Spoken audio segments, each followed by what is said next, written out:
Welcome to the European Spaceport here in French Guiana and the launch of Sentinel-1C.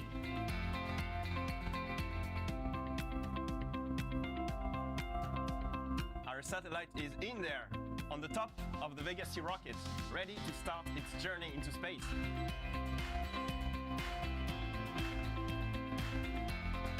For this YouTube Live, we will be here in the Jupiter Mission Control Center.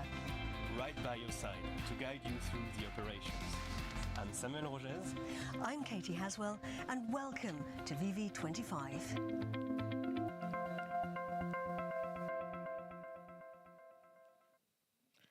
Operations running smoothly here at the Guyana Space Centre, where Sentinel-1C, an Earth observation satellite for Europe, is under the bonnet, right up there inside the top of our Vega C rocket inside there.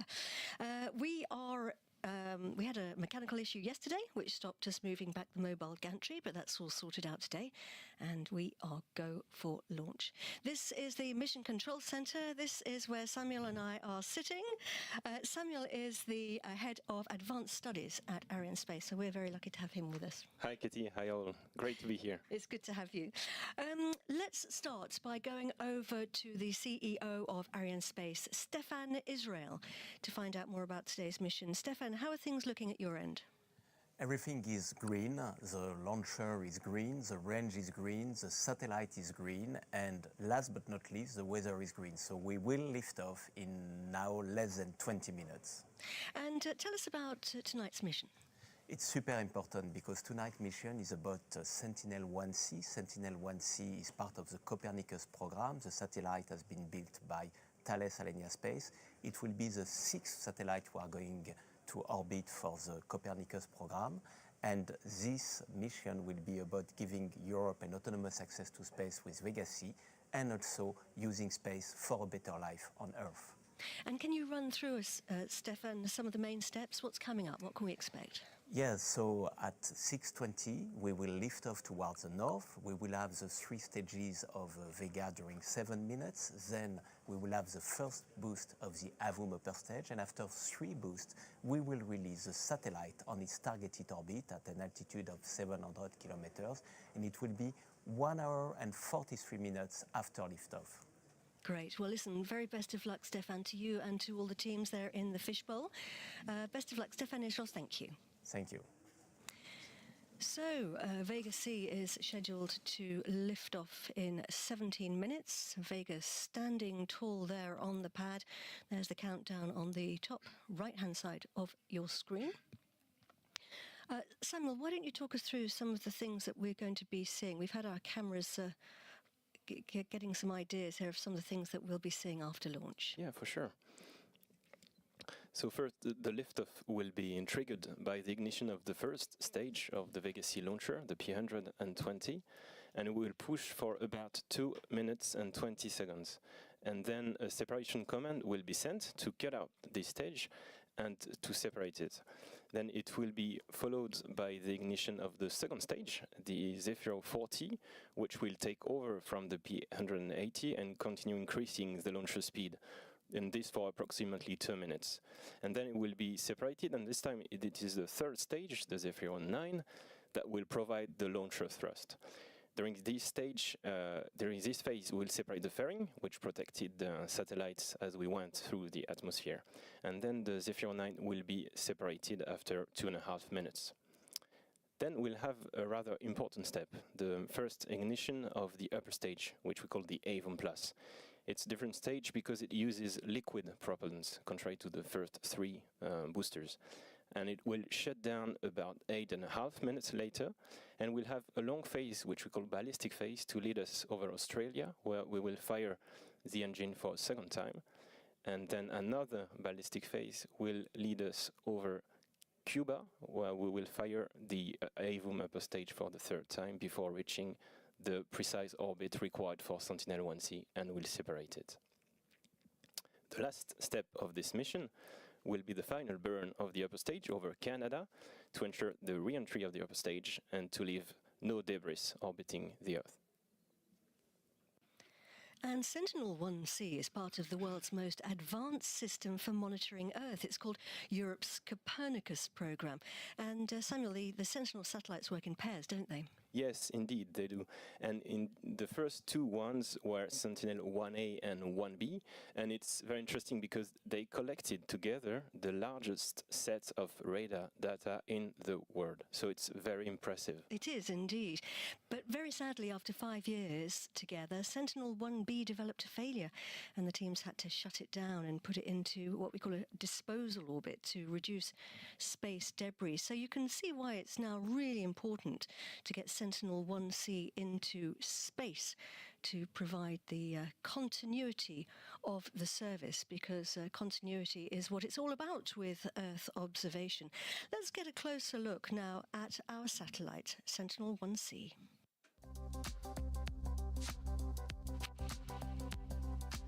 Tonight, the Copernicus Sentinel-1C takes off from Europe's spaceport aboard Vega C, a significant step forward in the Copernicus program, an EU initiative dedicated to monitoring our planet, its climate and environment. The Sentinel satellites are part of Copernicus, the Earth observation component of the EU space program. Copernicus is managed by the European Commission and is funded by the EU, with a partial contribution of the European Space Agency, ESA. The Sentinel-1 mission highlights the strong partnership between the European Space Agency and the European Union to provide vital radar data that Europe relies on. Built by Thales Alenia Space, Sentinel-1C is part of the Sentinel-1 satellite family, designed to capture high-resolution imagery of the Earth's surface day and night, and in all weather conditions.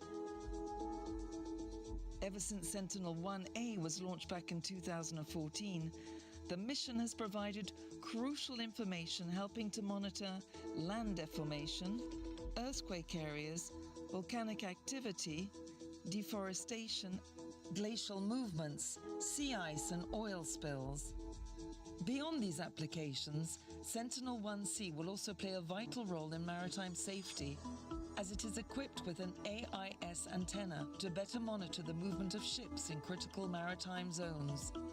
The satellite also features a Galileo-enabled receiver for more precise orbit determination. Sentinel-1C's consistent data will benefit various sectors by supporting responses to climate-related challenges and enabling sustainable resource management. By adding Sentinel-1C to the fleet, the Copernicus program ensures continuity in its mission. Just like all Copernicus data, the data from Sentinel-1C is open and free to users worldwide, supporting environmental scientists, policymakers, and organizations working to protect ecosystems and ensure a sustainable future. The launch of Sentinel-1C on Vega C enhances the Copernicus program and underscores the EU's dedication to global sustainability and technological progress in space. This is the first flight of Europe's lightweight Vega C since there was an issue in December 2022. And I know that everyone's been working really hard, haven't they, Samuel, to get things up and running for today? Yes, correct. The stage in question, the Zephyr 40, has been redesigned and it was successfully fire tested twice this year. So engineers have analyzed the motor performance and it was confirmed that it's fully as expected. So this allows Vega C to be back to the pad today and ready to fly. That's great. So let's take a little look now behind the scenes of our rocket today, Vega C.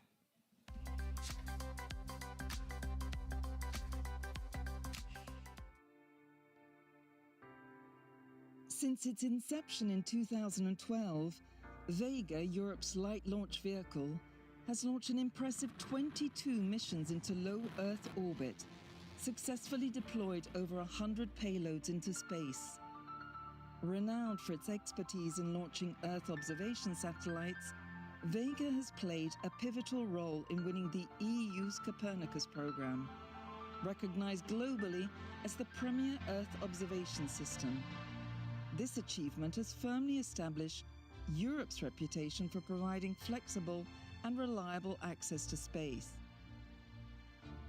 The European Commission very much welcomes the return to flight of Vega C. This launcher is a pillar of Europe's strategic autonomy in access to space. Vega C, a versatile launcher, plays a vital role in deploying scientific, commercial, and governmental satellites and embodies years of engineering innovation aimed at enhancing its predecessor Vega, which has had an impressive service record. This Vega C return to flight is essential for us to achieve 4 launches next year. Arianespace has fully contributed to this success by working with the teams to be able to resume properly the operations. On the 13th of July 2022, Vega C successfully completed its inaugural flight. More powerful and capable, it is a major step forward in European access to space autonomy. However, its second flight in December 2022 encountered an engine anomaly that led to its failure. We are looking forward to see the Vega C back to flight with all the teams which have been working on Vega with a lot of commitment, with a lot of focus on the final results. We want also to be back to serve Europe and institutional mission with a robust launch. Today, after a series of technical improvements and rigorous tests, Vega C is ready to return to service, demonstrating Europe's ability to overcome technological challenges and its determination to strengthen its independent access to space. Vega C is ready to take to the skies again, showcasing the dedication of engineers, scientists, and a whole team who work together, underscoring the collaborative efforts to ensuring success. This return to flight reflects ESA and Avio's resilience and technical ingenuity in addressing complex engineering challenges. At the heart of this return to flight is the Zefiro 40 engine, which underwent a series of tests in 2024, confirming its performance. ESA oversaw an independent inquiry board to analyze the causes of past failures. This resulted in precise technical recommendations, which has all been carefully implemented in order to ensure a safe and reliable return to flight of Vega C. Today's launch marks a crucial step forward, reaffirming European independent access to space. The test proved that the improvements made to the Zefiro 40 are fully operational and in line with the prediction. The launch campaign started on October the 3rd is now completed. All technical threats have been properly treated and justified. On the basis of the provided evidences, we are ready for launch. The countdown to Vega C's return to flight has begun. In just a few minutes, Vega C's launch will restore Europe's full autonomous access to space. This mission is set to work in tandem with the new Ariane 6 rocket, which had its inaugural flight earlier this year, showcasing Europe's strong commitment to advancing its space capabilities. The return of Vega C signals a new era for Europe in space, one marked by innovation, resilience, and ambition. And the teams who will be operating Sentinel-1C once it's released into space are standing by in the mission control room at the European Space Operations Centre in Germany. And a short while ago, the Flight Operations Director Ian Schumer took the roll call, where each team confirmed that they were ready for launch. This is the OD on the briefing loop. This is the Sentinel-1C roll call. All positions to respond to myself on the briefing loop, quoting your call sign, immediately followed by go or no go. SOM. SOM. Go. Data handling. Data handling. Go. AOCS. AOCS. Go. Power. Power. Go. SpaceX 1. SpaceX. Go. Analyst. Analyst. Go. Timeline. Timeline. Go. Project rep. Project rep. Go. Project support. Software coordinator. Software coordinator. Go. Software support. Software support. Go. Flight dynamics. Flight dynamics. Go. OM. OM. Go. S-track. S-track. Go. Collision avoidance. Collision avoidance. Go. Scheduling. Scheduling. Go. Thank you, everyone. This concludes the Sentinel-1C roll call. ESOC is go for launch.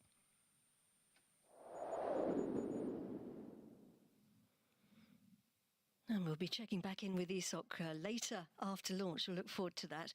We're back here in Kourou. We are also go for launch. All eyes on the status panels. Before launch, they will have to be green for it to go ahead. And we do have another control center on the job today. We call it launch control. Yeah, and these are the team overseeing all the final operations. You can see them on the screen, and that are necessary to be carried out just before the launch. À tous de DDO, attention pour la séquence finale lanceur.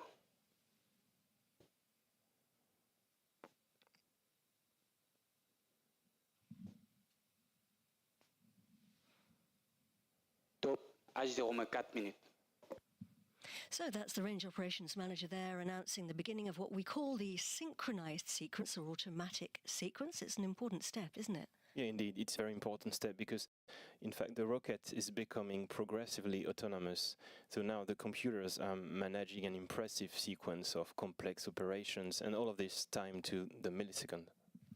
Now, the teams have been working at the spaceport for a couple of months now, preparing the rocket and the satellite for today. And we've had our cameras following those operations. Samuel, why don't you talk us through some of the things that they've been doing? Because they've been very busy, haven't they? Yeah, indeed, yeah. So most of the part of the launcher, or the Vega C launcher, arrived by sea at the port of Kourou, as you can see on the screen, and they were then transported by road to the Space Center. The first stage, P120, arrives on the mobile platform on the Vega C launch pad, and then it's hoisted into the mobile gantry. Here we have the second stage, Zefiro-40, which is lifted and assembled on top of the first stage, P120.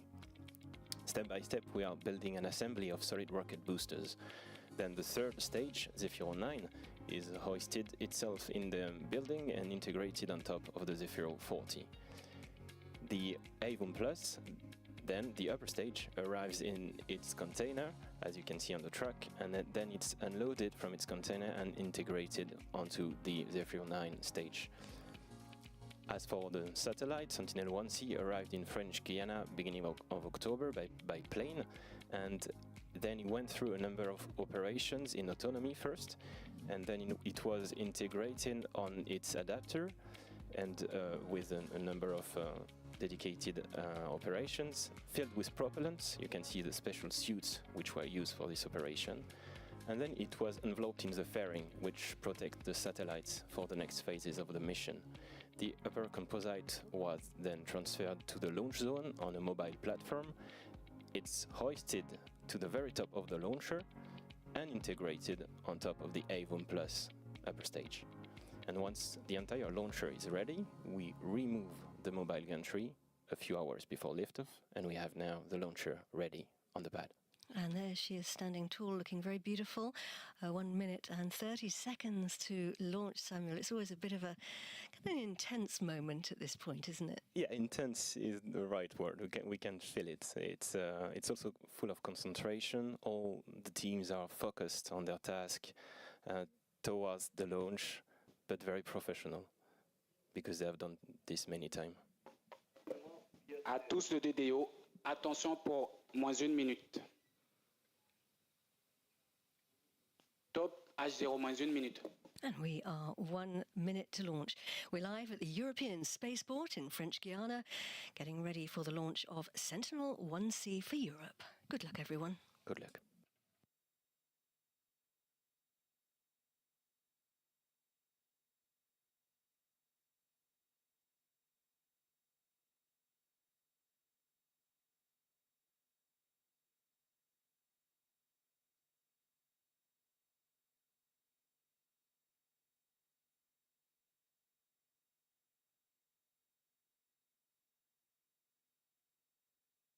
À tous de DDO, attention pour le décompte final.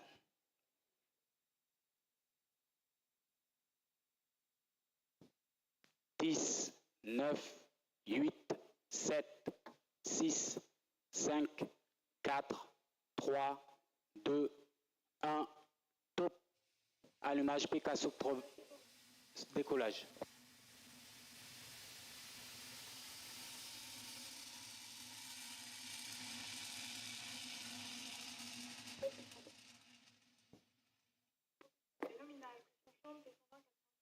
La propulsion est nominale.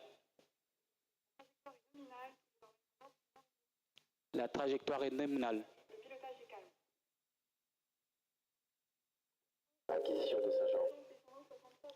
Acquisition Saint-Jean.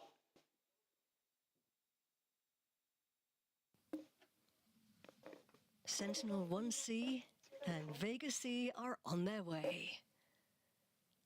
Les paramètres à bord sont normaux. A trail across the equatorial skies. We're hearing there that everything's La going propulsion according est to plan, nominale.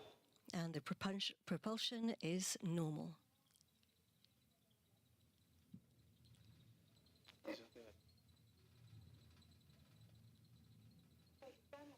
We're hearing the rumble here in our Yeah, commentary box about it's 15 impressive. kilometers away. As it flies over, it takes a while for the sound to Le get to us. pilotage est calme, la trajectoire est nominale. He's telling us that everything is going according to plan. Nice views. Burning the P120 upper first stage here. Yeah, lovely views. Le pilotage est calme, la trajectoire est nominale. Everything's going well. Looking there at the engine. Tous les paramètres à bord sont normaux.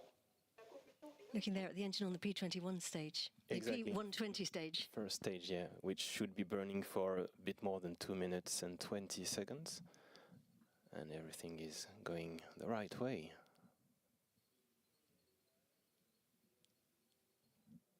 Got our cameras there really capturing some fantastic images. Very lucky with the weather because it was raining this morning and very, very cloudy. So the clouds parted for us and we can see these wonderful shots. Very lucky, yeah. Coming up, the next event will be the separation of the P120. That's what it looks like. Séparation P120. And we have confirmation there that Allumage Z40. the second stage has switched on, the Z40. La propulsion est nominale. And the propulsion's nominal.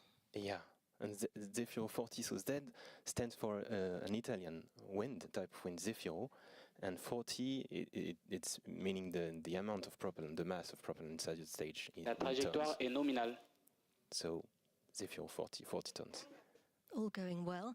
And Vega C, our rocket today, is an Le pilotage upgraded... est calme, la propulsion est nominale. Everything nominal. An upgraded version of Vega, isn't it? Yeah, true. There were several improvements with respect to Vega, the little sister. There are two main ones for our customers. First is the improvement of the performance, so the amount of mass of satellite that you can put in a given point in space.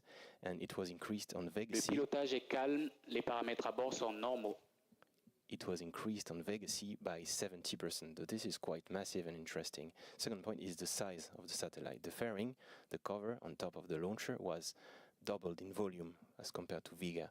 So this enables to put much larger satellites in there and put them in the same point in space. So another big change, big evolution, which is interesting for our customers. And we've got a good shot there of the fairing, we call it. It's that sort of bulbous section at the front of the rocket which is encapsulating the satellite. The next event, when we do get to lose that, we won't need it anymore because, of course, we won't have the friction. But let's just quickly run people through what we're looking at the top of the screen, Samuel, because we've got our curve on the left-hand side. The green line is the projected planned route? The plan for this flight. So it's the projected altitude along the distance, and the green curve is the plan, which the rocket has to follow. And then the yellow cross is the actual position of the rocket. So as you see, we are perfectly on track.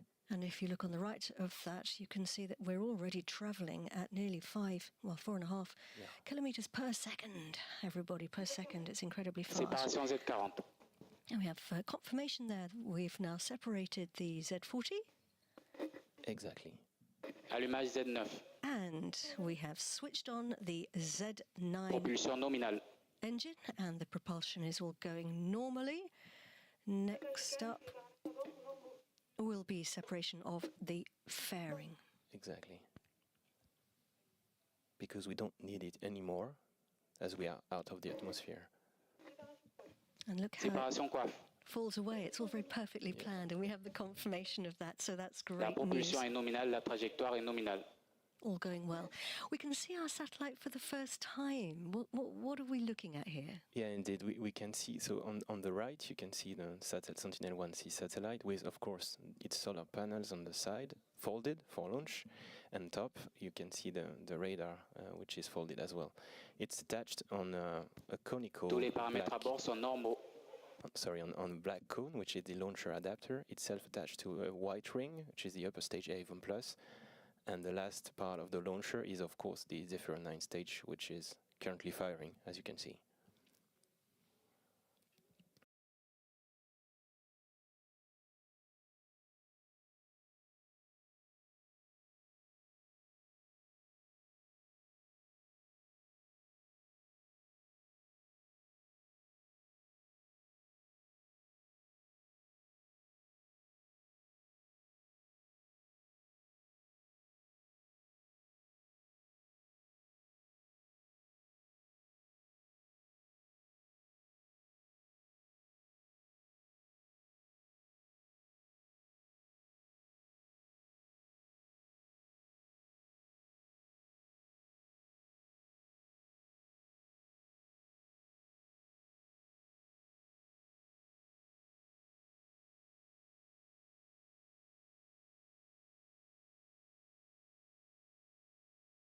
per second.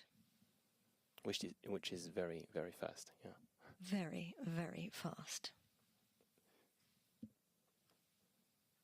So I was saying that the animation shows what it should look like, including the orientation of the launcher and the satellite along the trajectory, showing the orientation with respect to the Earth or the Sun. Séparation Z9. We have confirmation there that the Z9 stage has separated. Pleine visibilité Saint-Jean. And we are now waiting for the next big event. So our flight path takes us north up over the Caribbean towards the east coast of Canada. Yes, and then we will cross the Arctic and then back down over Southeast Asia and finally to west coast of Australia, where we will pick up contact with the New Norcia station. Right now we're Pleine de visibilité Galio. He's just said we've got outside the range of the Galio tracking station. That's the one here at the European Acquisition Spaceport. Bermude. And we've picked up the signal at Bermuda in the northern Caribbean islands. So Vega's checking in Bermuda and saying hello to the teams there. Next up, we're getting ready to switch on the Avum Plus upper stage.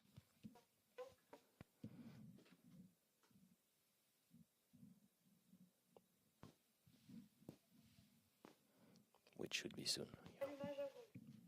Allumage Avum. And we have confirmation, so that's very good news. So we've really started the next phase of the journey. The Avum upper stage has taken the wheel. It's our taxi driver.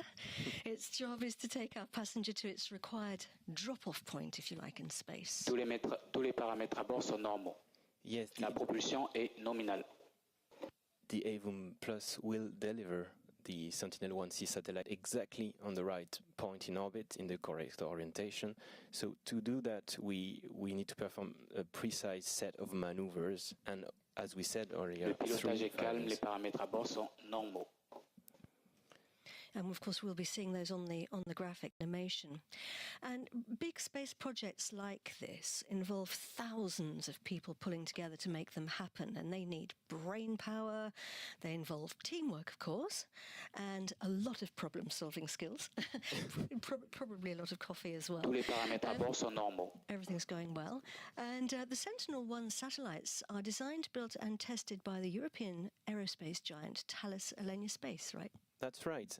They are what we call the prime contractor, so it's a bit like the conductor of the orchestra. And it means that they have to manage a group of around 70 companies and suppliers, and each of these players play a super important role. Yeah, really, really important. And right now, Thales Alenia Space, La propulsion est nominale, la trajectoire est nominale. But they're also preparing Sentinel-1C's sibling, Sentinel-1D, at their manufacturing plant in Cannes, south of France. Yes, and it should be launched soon, so good luck, everyone. Yep, good luck. And the Sentinel-1 family is very interesting because they've really raised the bar. Le pilotage est calme, la trajectoire est nominale. For spaceborne radar, and Thales Alenia Space, I know, are real experts in this.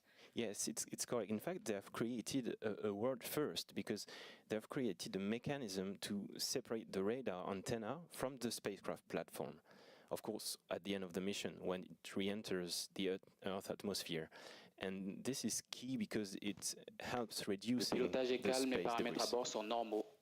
And that's really the name of the game at the moment, reducing space debris, very important.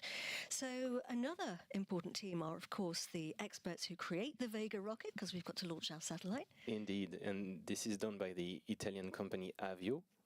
And then we have the teams who operate the Guyana Space Center. It's run by the French Space Agency, which we call CNES.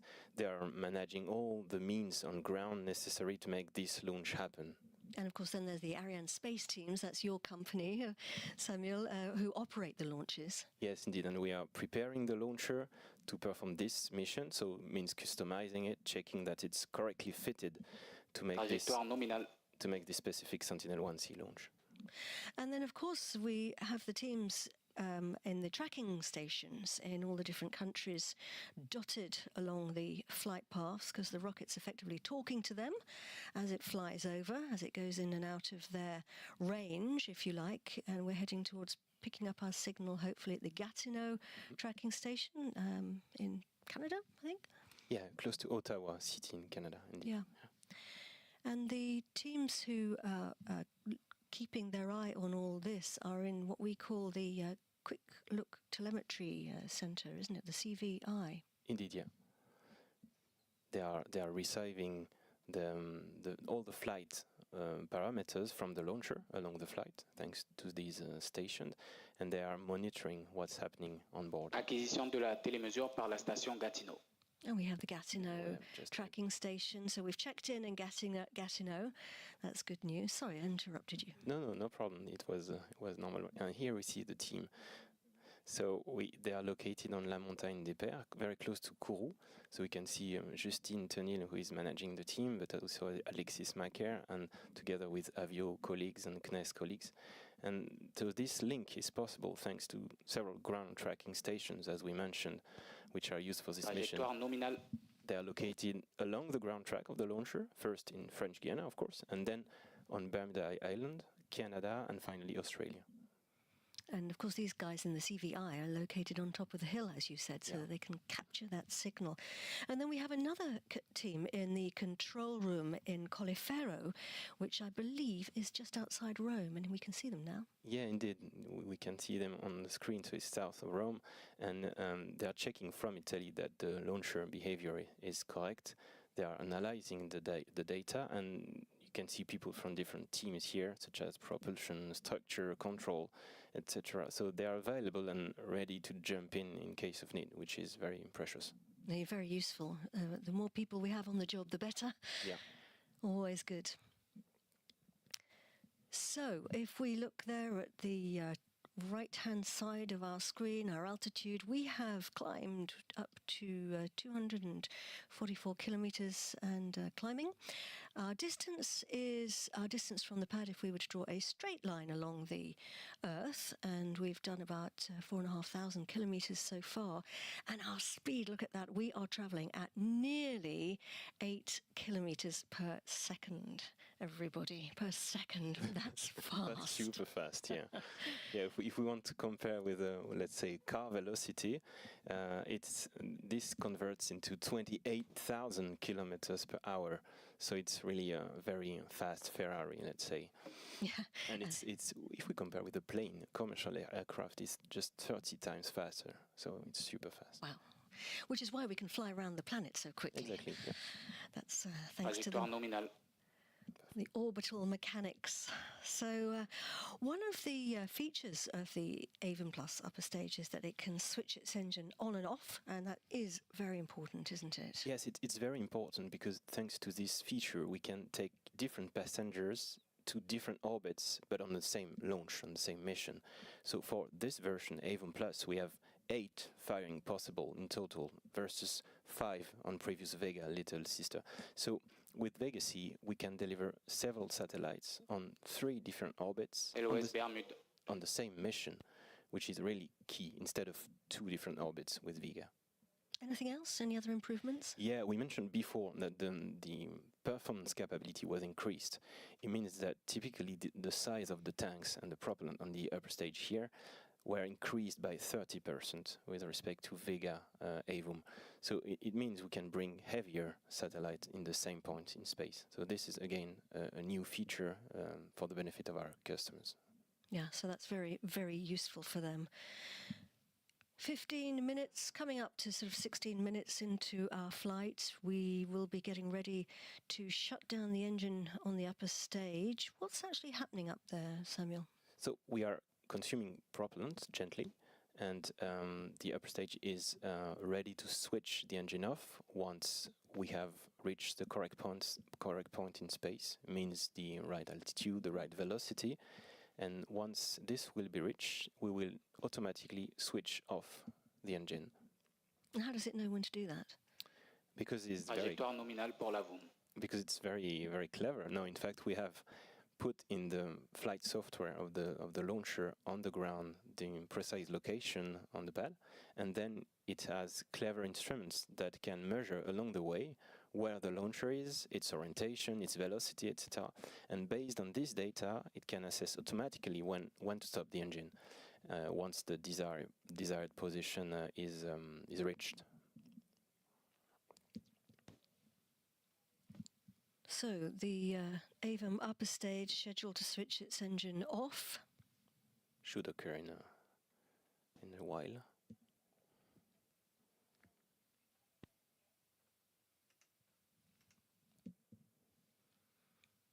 Waiting for the confirmation there from the range operations manager.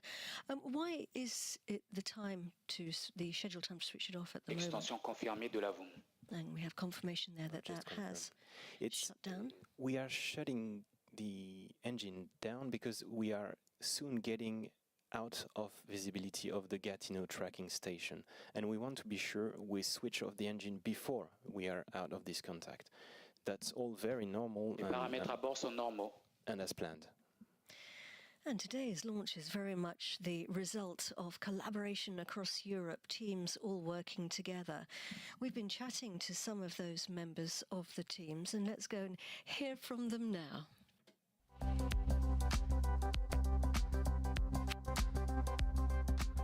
In quanto capoprogramma, le mie responsabilità durante la campagna di lancio e prima sono molto ampie, riguardano praticamente tutta l'organizzazione della campagna, la gestione qui al sito di lancio, l'interfaccia con il cliente e con l'autorità di lancio attraverso riunioni quotidiane che riguardano la gestione di tutti gli aspetti della campagna.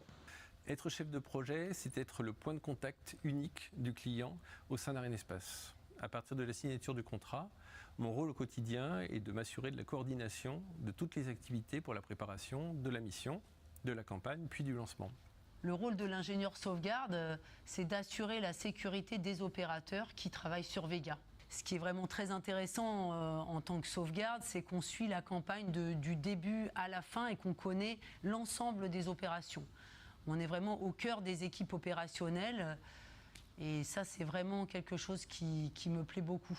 Como jefe de proyecto de Sentinel-1, hemos estado trabajando en los últimos años, hemos estado trabajando, porque he sido yo con todo el equipo, con más de 70 empresas europeas en la construcción de los 4 satélites, Sentinel-1A, B, C y D. He tenido el privilegio de lanzar anteriormente el 1A y el 1B y espero tener el privilegio de lanzar el 1D posteriormente. Me han preguntado muchas veces por qué el color que llevamos en Sentinel-1 es el rojo. Bueno, pues la respuesta es muy clara. Nosotros lo que estamos volando es un Ferrari. Quel meilleur cadeau, j'ai envie de dire, en fin d'année, alors que Noël approche, qu'un lancement réussi pour le retour en vol de Vega C.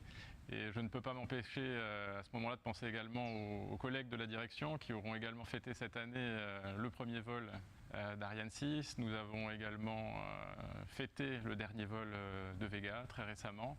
Et donc je pense qu'on retiendra de cette année 2024 qu'elle marque l'arrivée de la nouvelle génération des lanceurs européens qui feront la fierté, j'en suis sûr, de l'ensemble du secteur. Great to hear from everybody. Now, once the upper stage delivers our satellite Sentinel-1C onto its orbit, the teams at the European Space Operations Centre in Germany will take over their satellite. Yeah, first Sentinel-1C should call home, then it will unfold its solar panels and in fact start the process of being tested before it actually begins its job of imaging our planet. And Mission Control at ESOC, I have to be honest with you, it's a really special place. I've been there quite a few times myself. And it's very much where the missions come alive. It's a centre of excellence where the teams operate more than 85 satellites, which I think is pretty impressive. Yeah, and they're also taking care of the European Space Agency global network of tracking stations. Yep. And it's also now home to the agency's growing space safety program. So they're a very, very busy bunch over there. Thomas Ormston is one of the people in charge of flying our Sentinel-1C satellite. And I hope that he's standing by because we're going to go over to him now to show us around Mission Control at the European Space Operations Centre.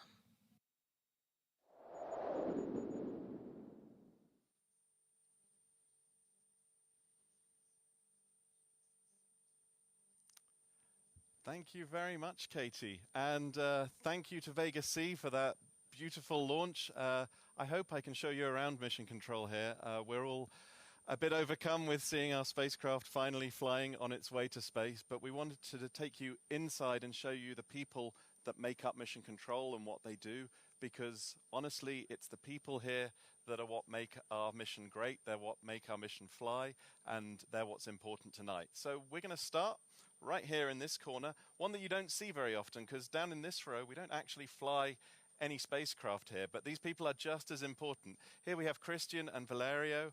They are our software coordinators. They're the ones that make sure our computers work. You've all seen IT support. Well, this is about the best IT support you can possibly hope for. They keep all our systems working as we fly our satellite tonight.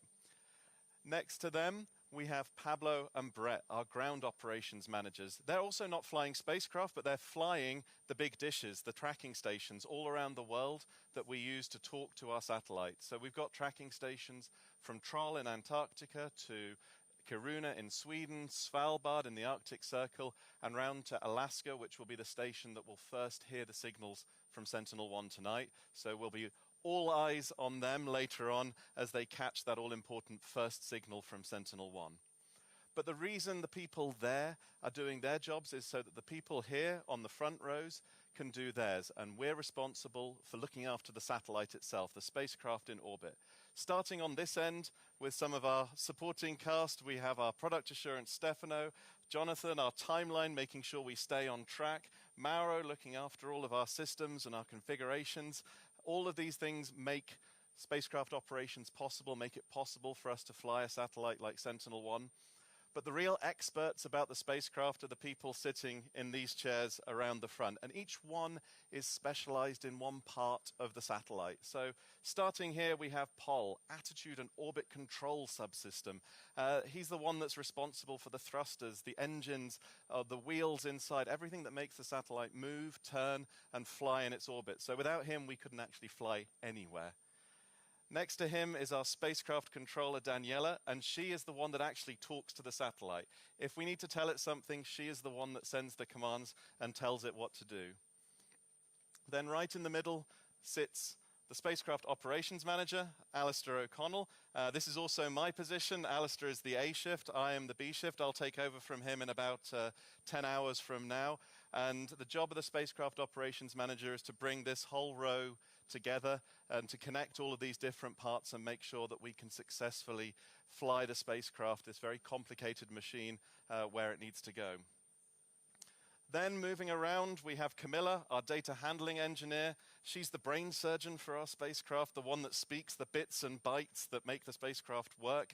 She masters the computer of the satellite, and without that, of course, it can't think, it can't do anything, so we're very lucky we have her here. And finally, at the end, we have Carlo, our power engineer. He's looking after the batteries, the charging, the solar panels, but also the thermal. That's making sure the satellite's not too hot, not too cold. But critically for Sentinel-1, he's also the master of the deployments. Luckily, he has a rather fine Lego model to help him find out what we're deploying. But as you saw in the videos before, Sentinel-1 has a really complex system of deployments for that big radar antenna, those big solar panels, to make it work. And we'll end up here at the management row. Here we have, first of all, Gregory, our project representative, who represents a huge team that's not in this room of people that are there from industry, from ESA, all of the people that have been working for years to make this mission reality, to get it to the point where right now it's riding flight VV25 to orbit. And finally, sitting in the big chair here, we have the Flight Operations Director, Ian Shermer. He's in charge of everything that happens in this room. You heard him earlier for the roll call, and he's the voice that we will be listening to in about an hour and a half from now. When we hopefully get that first signal, he will announce that we have a spacecraft, that Sentinel-1 is talking to us. So that's what we're working for now. You can see our board is green, ESOC is green. We are ready. You've seen all the people that are going to make it happen. Right now, I can say very happily that ESOC is ready for the flight of Sentinel-1C, and we look forward to seeing our new spacecraft in orbit very soon.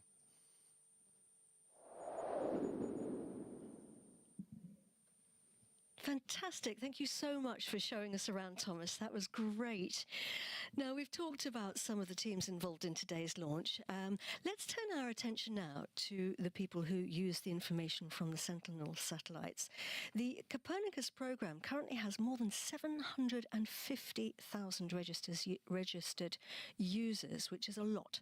And they're anyone from farming, shipping, to environmentalists and emergency services. And that information, as we heard earlier, is completely free, so it's a fantastic service.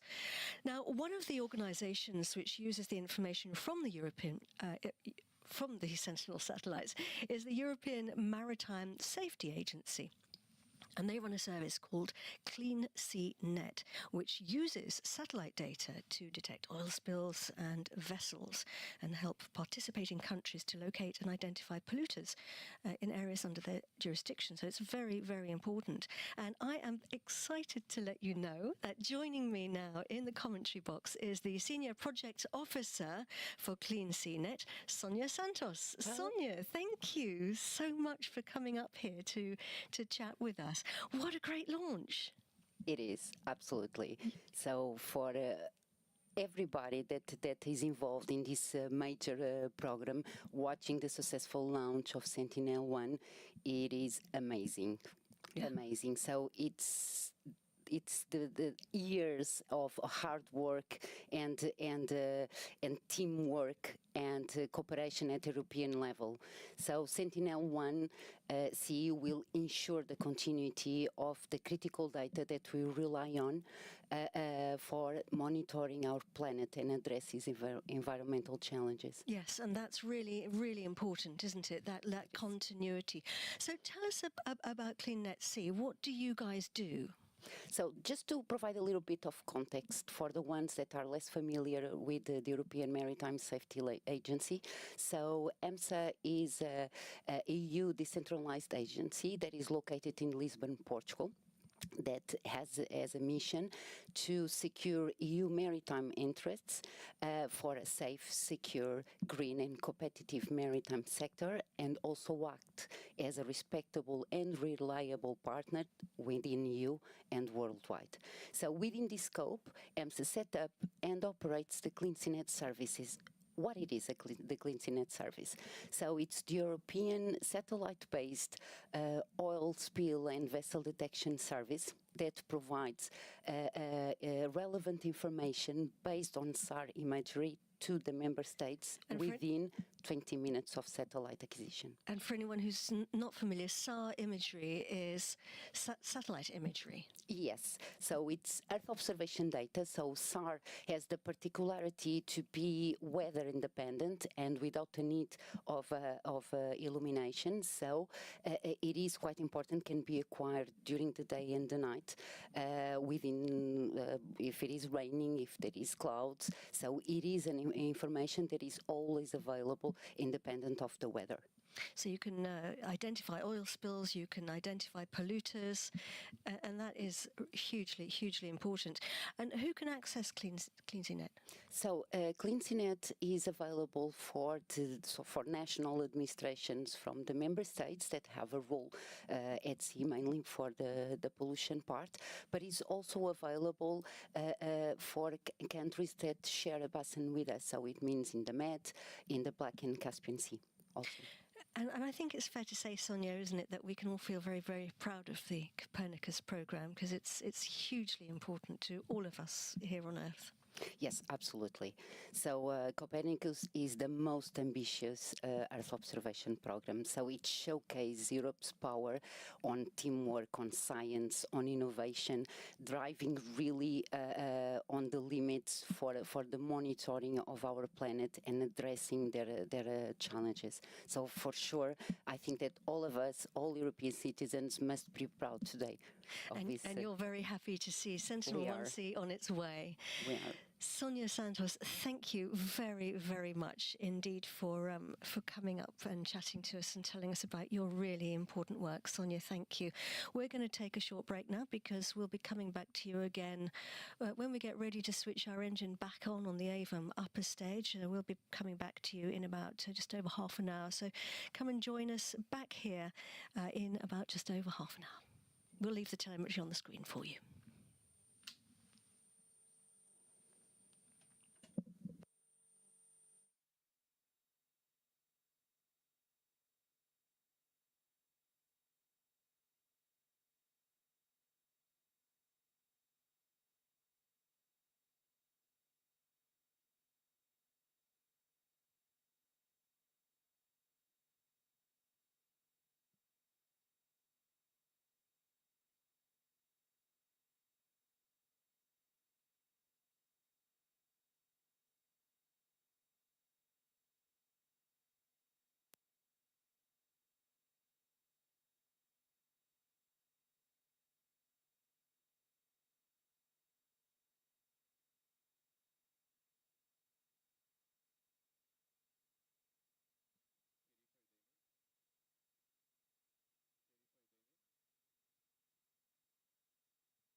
Acquisition de la télémesure par la station New Norcia. Hello again. And welcome back to our YouTube Live. We are on the road. La trajectoire est nominale, les paramètres à bord sont normaux. We're on the road to space. We are 51 minutes into the launch of Sentinel-1C on its way to its drop-off point in space. We've just heard that everything's going nominally according to plan, and we've picked up the signal at the tracking station in New Norcia. I'm with Samuel Rogers in the commentary box overlooking mission control here at the Guiana Space Center. Samuel, we've had a beautiful launch. It was really stunning, wasn't it? Yeah, with clear sky, we were lucky after this rainy day, cloudy day. And indeed, it started with a beautiful liftoff from P120 with its ignition, then burning for around 1 or 2 minutes and 20 seconds. Then the relay was taken by the second stage, Zephyr 40, for a bit more than 2 minutes. And then the third stage, Zephyr 9, took over for 2 minutes and 35 seconds. Then we had this first ignition of the upper stage, Avon Plus, over Canada. Then this long phase with no propulsion, so we call it ballistic phase, over Arctic and Asia. And now we have visibility of New Norcia tracking station in Australia. And on the right side of your screen, you can see our satellite, Sentinel-1C, all folded up, a little bit like it's inside a chrysalis at the moment. Once it unfolds its solar panels, like a butterfly later, that will be a very nice sight. But right now, we are looking here at the telemetry information coming in from the rocket on the left-hand side. Samuel, just a quick reminder for anyone who missed earlier, the trajectory.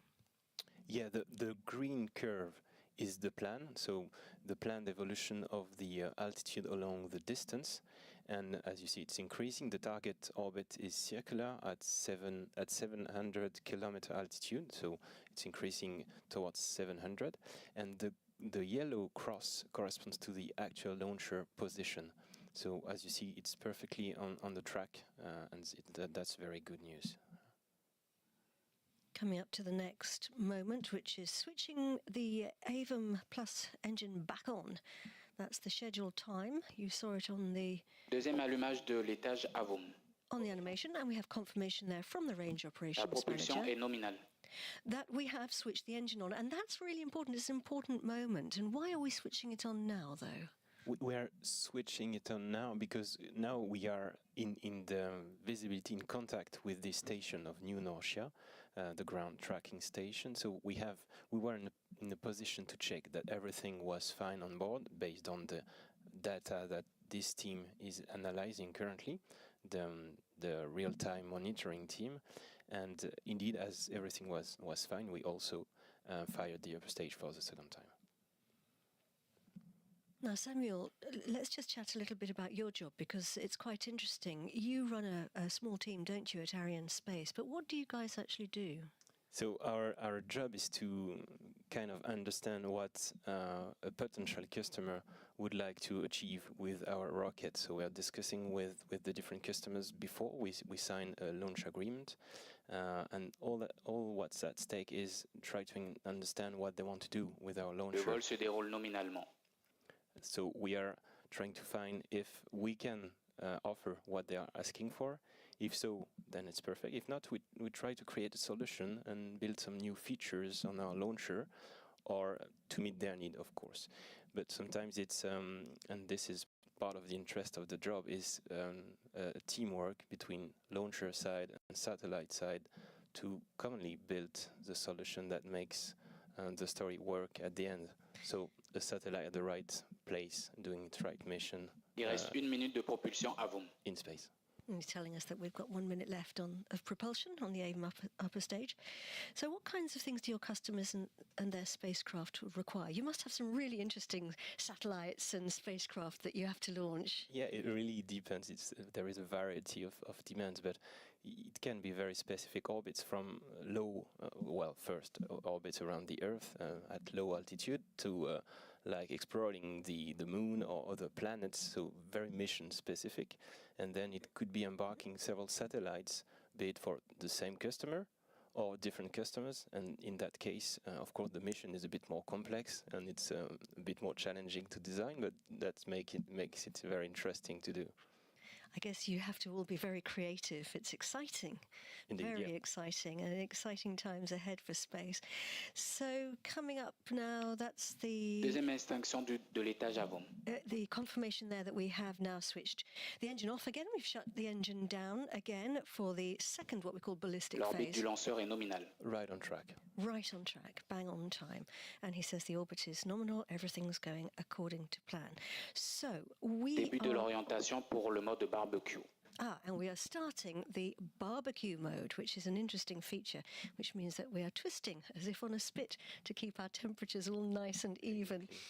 Right, we're going to take another break while we go through this coast phase. We will be coming back in about 40 minutes. We'll be coming back, let me give you some specific times, 8 o'clock here in Kourou, that's midnight GMT, Universal Time, and 1 a.m. CET. See you then.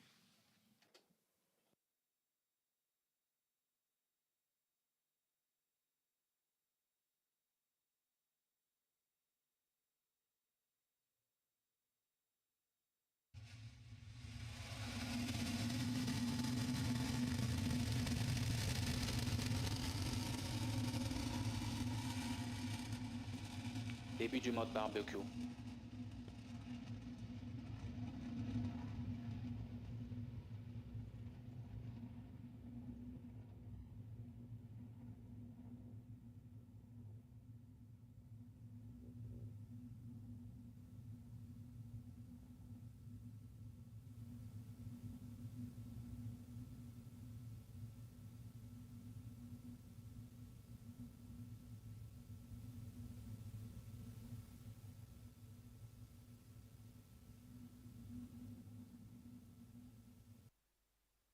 La trajectoire est nominale.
Perte nominale de la télémesure pour une durée d'environ 30 minutes.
Acquisition de la télémesure par la station Galileo. Les paramètres à bord sont normaux, les pressions sont nominales.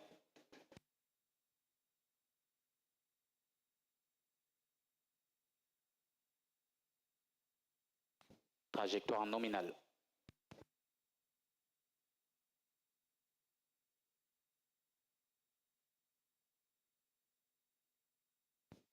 Poursuite du mode barbecue nominalement.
Tous les paramètres à bord sont normaux.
Les paramètres à bord sont normaux.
Trajectoire nominale.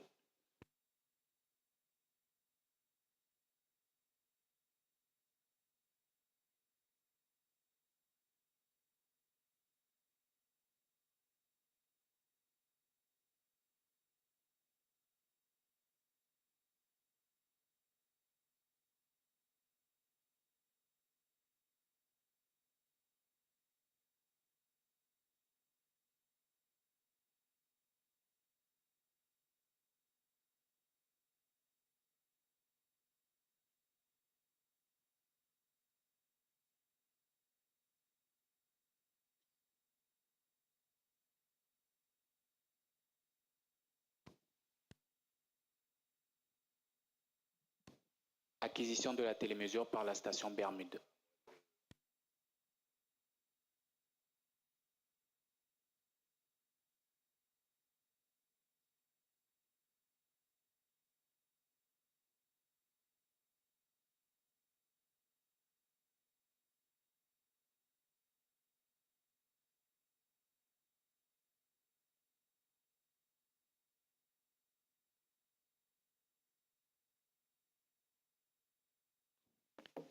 Début de la manœuvre d'orientation.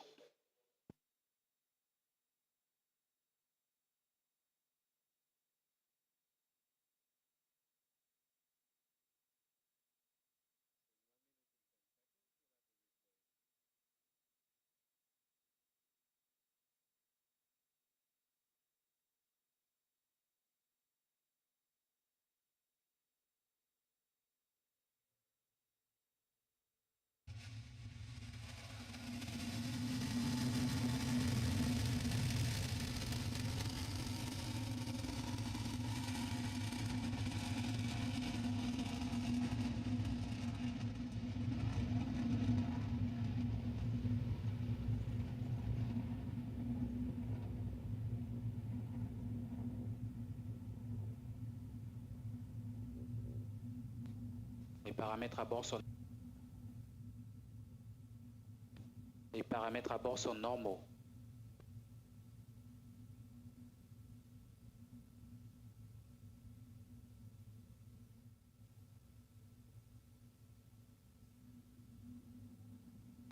Fin de visibilité par la station Galio.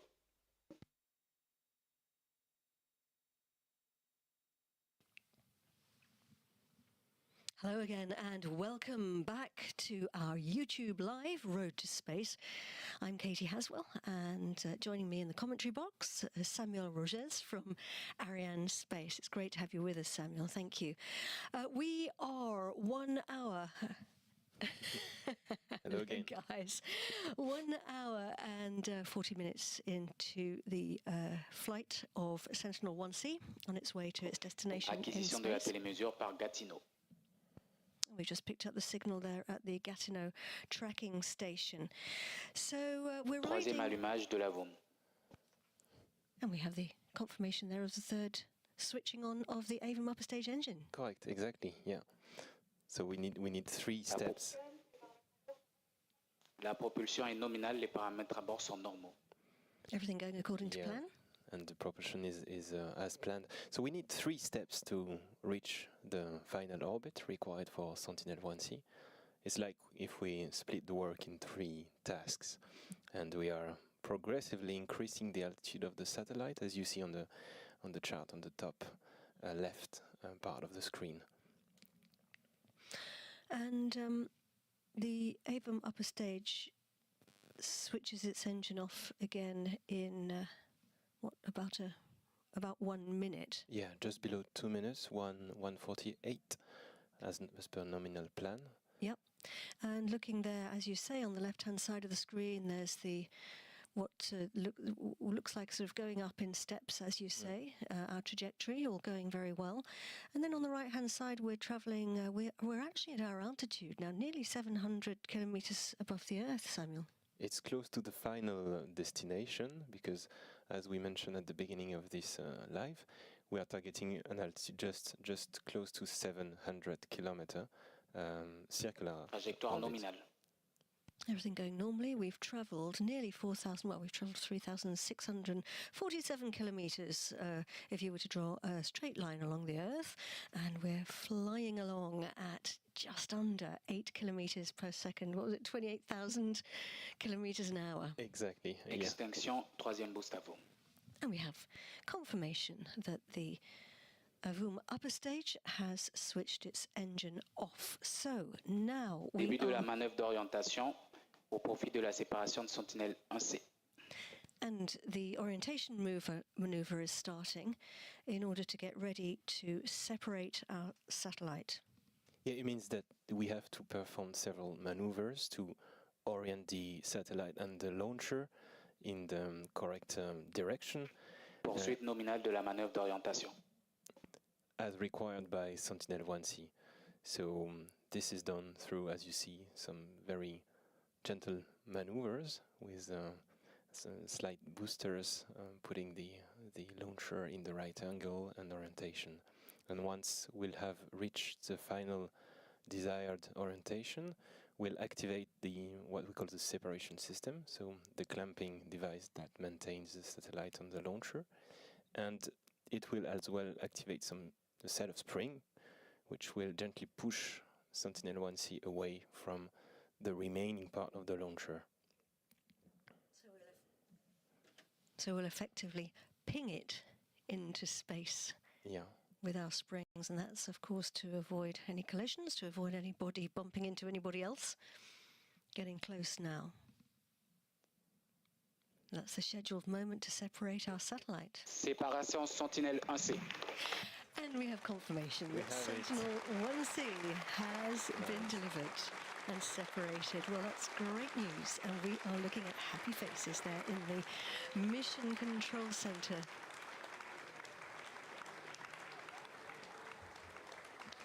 A very good feeling. The teams at ESOC will be taking over their baby now, their satellite, and waiting next for Sentinel-1C to call home, send us its signal, and tell us that it's happy.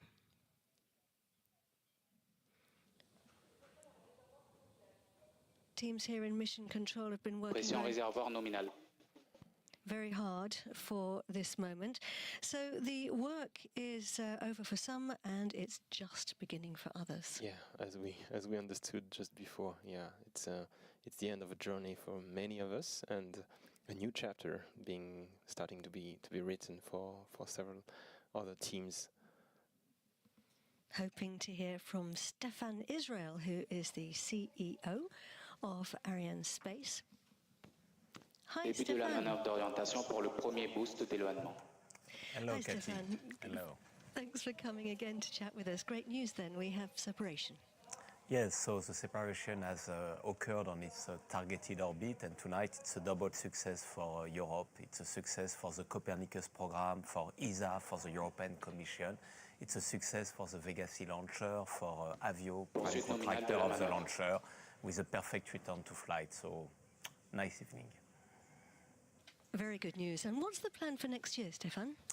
Yes, and I should have mentioned that it's a success for Thales Alenia Space as well, which is a prime contractor of the satellite. So next year we will start the year with Ariane 6, and then we will have a flight of Vega C. It will be 2 key institutional missions, and it will be super exciting. Great. Thank you very much indeed, Stefan Israel, ladies and gentlemen. Thank you. Thank you. Now, the European Commission is Programme Manager for Copernicus, which is co-funded by the European Union and the European Space Agency. And on the ESA side, the Copernicus Space Office supervises and facilitates the implementation of the activities and ensures the formal interface with the European Commission. And I'm very happy to tell you that I'm joined here in the commentary box by Pierre Potin. Pierre, thank you very much for coming to see us. Pierre is the head of the Copernicus Space Office at ESA. And Pierre, you were previously the mission manager on the Sentinel-1 missions, so we're really happy to have you here because you wear 2 hats. Pierre, It was a great launch, wasn't it? And we've separated our satellite. You must be very, very happy. Oh, yes, I'm very happy. And it's clear that now there will be some key operations to be executed on the satellite itself, and that will lead to its readiness for the operations after a few months' time.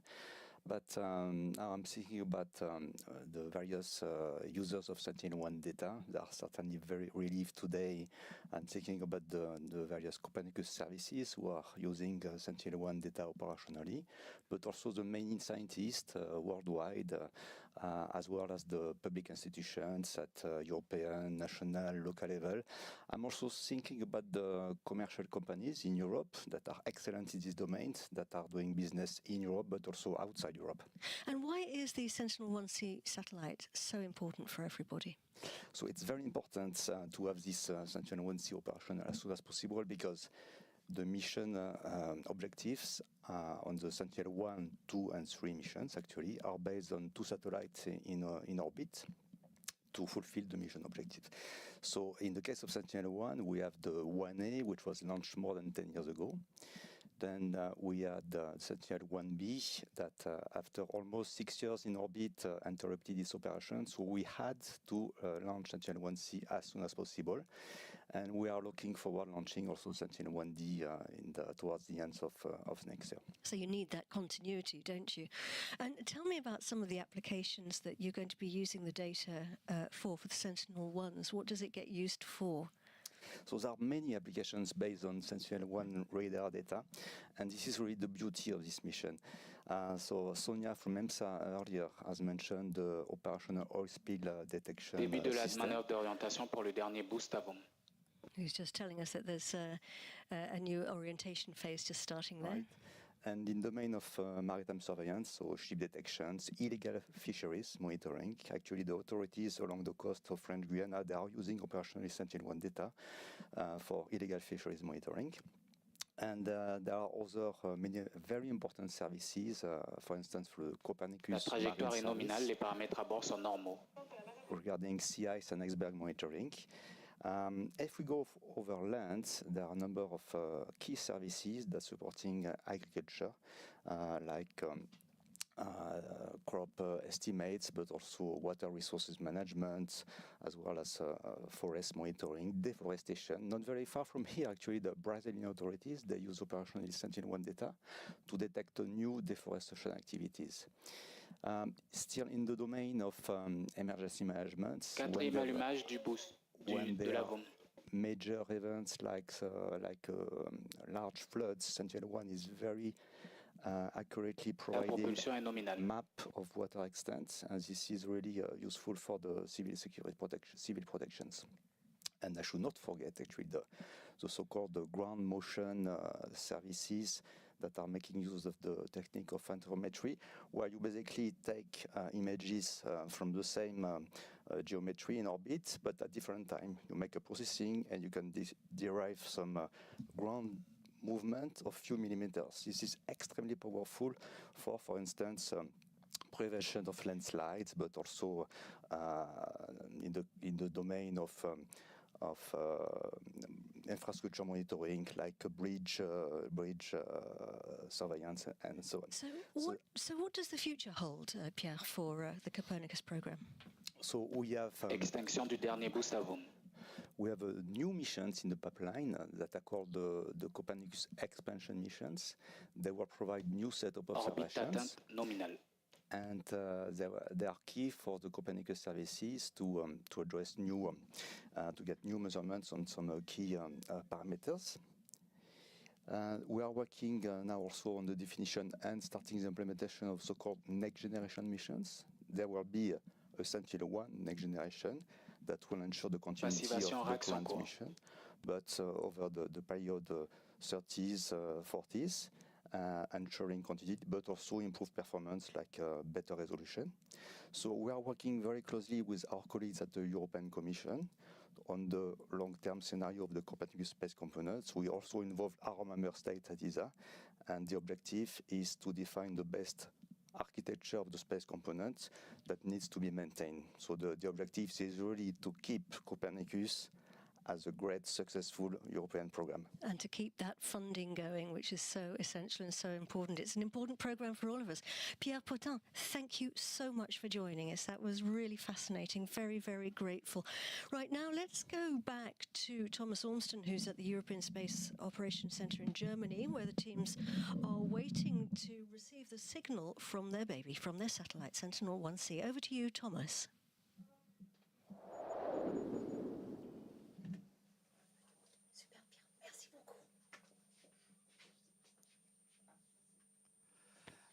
Acquisition de la télémesure du satellite Sentinel-1C. We have just had the signal from Sentinel-1C over our station in Alaska. You can see up on the screen there, the green lights are the signal that Sentinel-1C is talking to us, and we are for the first time hearing from our satellite in space. I'm sorry, I'm probably not talking very clearly. It's an amazing moment that we actually have data from the spacecraft.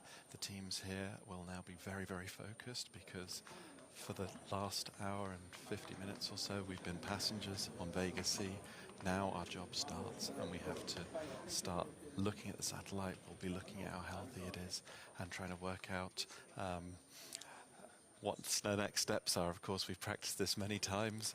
You can hear in my voice that I'm barely holding it together because I'm very excited to look at those screens as well and see what our satellite is telling us. But the great news is that we have a new spacecraft in space and that Sentinel-1C is talking to us. And back to you, Katie. That's such fantastic news, Thomas. Thank you. It's been such a pleasure hearing from you guys and finding out everything that you do there. So that's great news. We have separation and we have acquisition. We have a new satellite in space. We have continuity of the Sentinel-1 system, which is fantastic news. So let's go now over to Andreas Kubilius, who is the European Union Commissioner for Defence and Space. Perte de la télémesure attendue. Fin de mission VV25.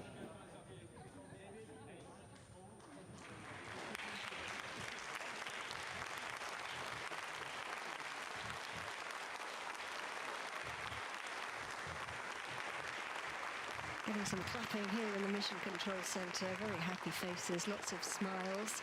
I think everyone can feel very, very proud of themselves. Yeah, congratulations to everyone who played their part in this success. It's a very, very nice moment. Absolutely. Now, I'm hoping that we have Andreas Kubilius talking to us. We actually recorded him earlier, so I'm hoping that we'll be able to go to that now.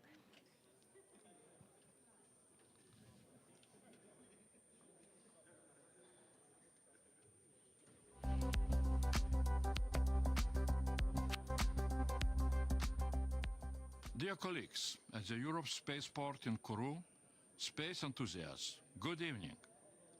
Tonight's successful launch of the Sentinel-1C on board of European launcher Vega C is a key milestone not only for Copernicus, but for the European Union space program and the Union overall. The addition of the Sentinel-1C satellite into the Sentinel fleet of satellites further reinforces Copernicus, the world's most advanced Earth observation system.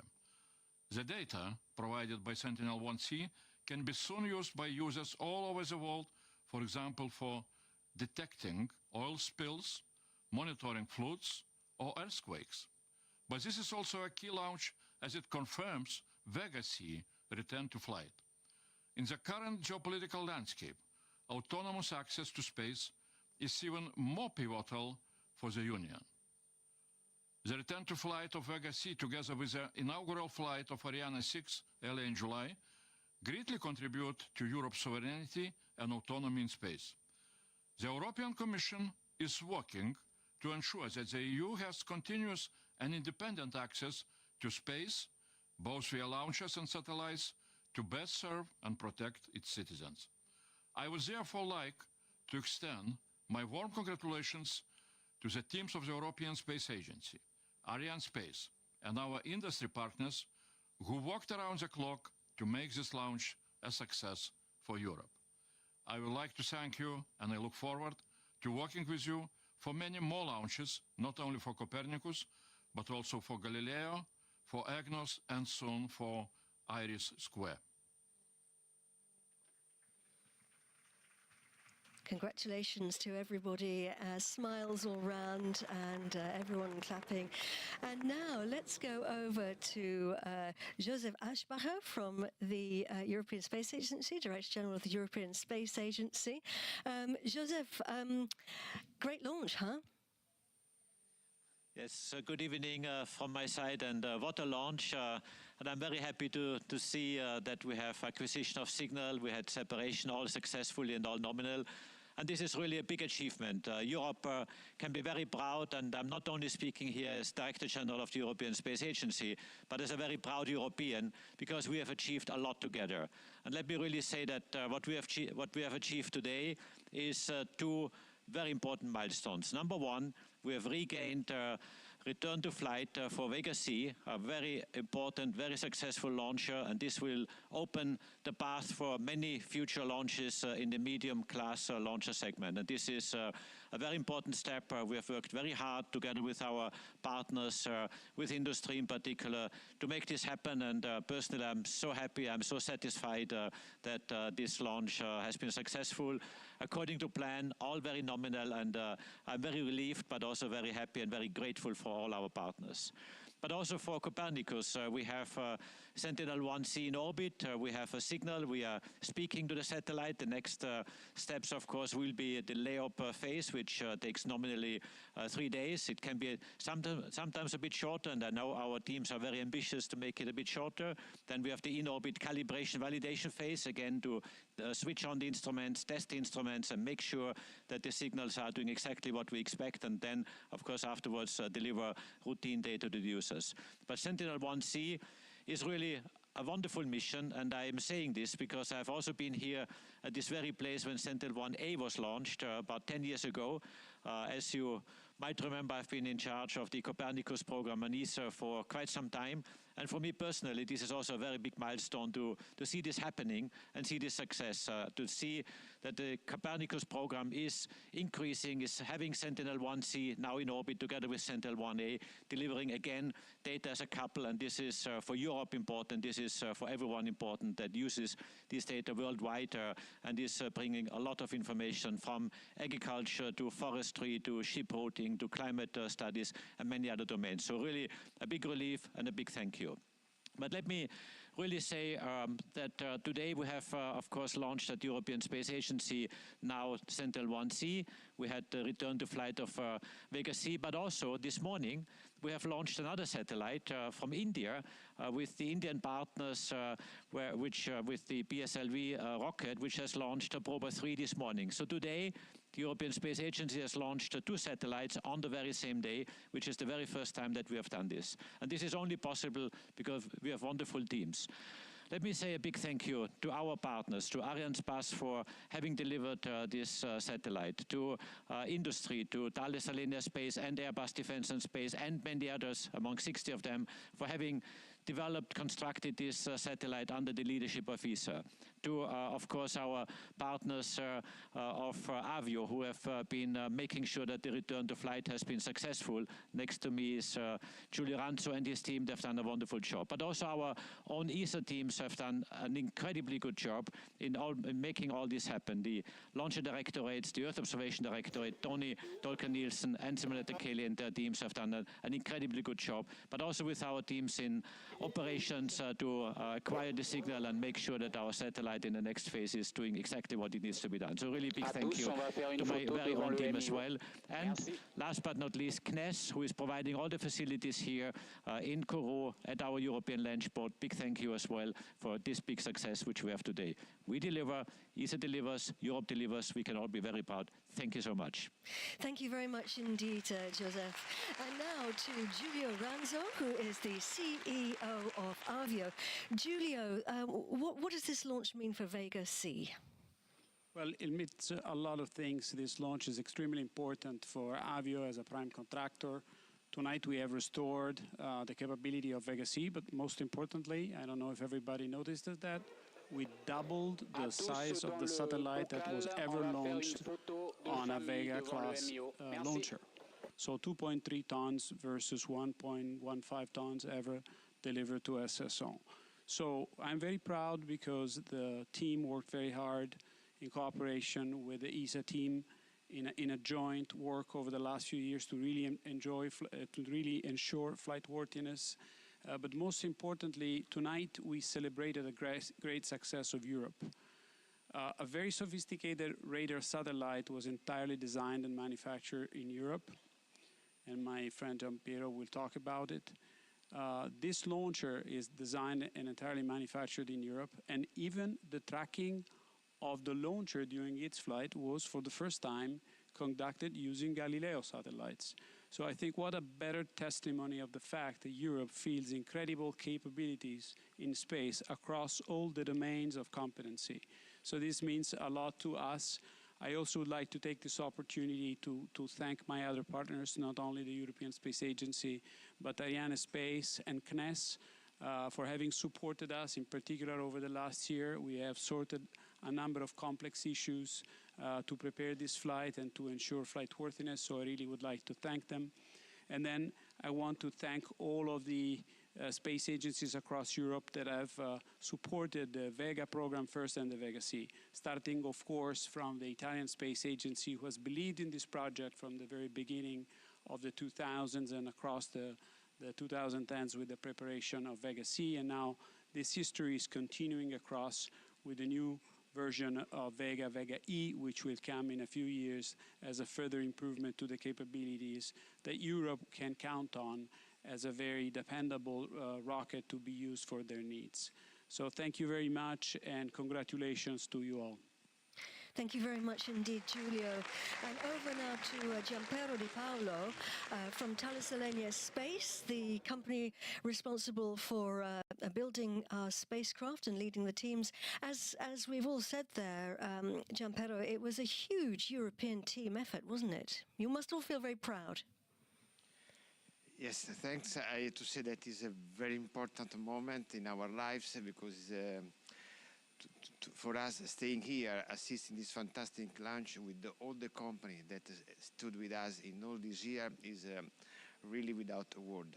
I think that Joseph and Giulio said fantastic word, and they said how much has been important for Europe today have this launch and this satellite in orbit. The satellite has been done thanks to the cooperation of more than 60 companies all over Europe. The satellite is a very complex satellite that will provide images thanks to the radar technology. Radar technology done along with the Airbus company that provide a fundamental contribution for developing the satellite. Thanks to this instrument, we will see fantastic image on the Earth without any problems, looking through clouds in any weather condition. I would like also to thank the cooperation we had with the Italian Space Agency that helped a lot in developing this platform, Prima S, and also the old technology we had on board, thanks to the cooperation had with the companies, Italian Space Agency and the European Space Agency. I would like also to say that the big team we built this year provided an unbelievable contribution to have this success tonight. So again, this is a success for Europe and all the company working in this big project. Giampiero, thank you so much. And now over to Stefan Israel, who is the CEO of Arianespace. Stefan, it's a good night. Yes, and I think all has been said by our dear colleagues and partners. Again, congratulations to Joseph, to ESA, congratulations to Giulio and Avio, congratulations to Thales and Alenia and Giampiero. I want to thank the agencies, ASI for sure, the success of tonight has a strong Italian flavor, let's say it, and CNES for hosting us. I think the Commissioner Kubilius has said very strong words on his desire to have an autonomous access to space. We have with us Christoph Kautz from GDFIS, the European Commission. He has mentioned Copernicus, he has mentioned Galileo, and there will be Iris Square as well. So Europe is back tonight, and thank you very much. You can be proud of what you have delivered. Thanks a lot. Thank you very much indeed, gentlemen. So, it is mission accomplished for Vega C. Sentinel-1C is on its orbit. And Stefan, did you want to say something else? Have I... No, I think I have spoken too much, and now it's time to celebrate. Thank you very much. We saw you again on camera. Thank you, gentlemen. The Sentinel-1C is on its orbit, ready to help us find out more about our planet. Congratulations to everybody involved, and in particular to the Sentinel-1C teams. Yeah, thank you to all the teams, and congratulations again. Yeah, and thank you, Katie. It was really a pleasure and an honor to come on this live with you. So well, thank you for being with us too, Samuel. It's been great. Best of luck to everybody now and to the ESOC teams as you fly your new baby. We'll be back for the next launch here at Guyana Space Center. But for now, from me, Katie Haswell. And from me, Samuel Rogez. Bye-bye. Bye-bye.